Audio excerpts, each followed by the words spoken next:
লালবাগে এসে আজকে আমরা যাচ্ছি কিছু কেনাকাটা করার উদ্দেশ্যে। সেখানেই যাও, এই একটা সমস্যা তো থাকবে, এই রেলগেট পড়ে গেলে আর উঠতেই চায় না। কয়েকশো কোটি বছর অপেক্ষা করার পরে ফাইনালি রেলগেটটা উঠলো আর আমরা পৌঁছে গেলাম এম বাজারে। এম বাজারের কালেকশনগুলো অনেকই সুন্দর ছিল। এখান থেকে আমরা কয়েকটা ড্রেস আর কিছু কেনাকাটা করে নিলাম।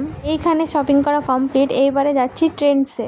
লালবাগের ট্রেন্ডসে আমি প্রথমবার আসলাম। এইখানে দিদি দাদার জন্য কিছু কেনাকাটা করা ছিল, তাই এসেছি। আর আমরা কিছুই কিনতে আসিনি, শুধু ঘুরতে এসেছিলাম। বাইরে এতটাই গরম পড়েছিল যে ভাবলাম একটু এসির হাওয়া খেয়ে যাওয়া যাক। আর একে দেখো, এ তো অনেক মজা পেয়েছে, যা খুশি তাই করছে। এটা হলো সেহরোজ, আমার ননদিনীর ছেলে, আর এটা হলো আফিয়া। এখানে দিদি অনেক কিছু বাজার করেছে আর সেগুলোই এখন বিলিং করা হচ্ছে।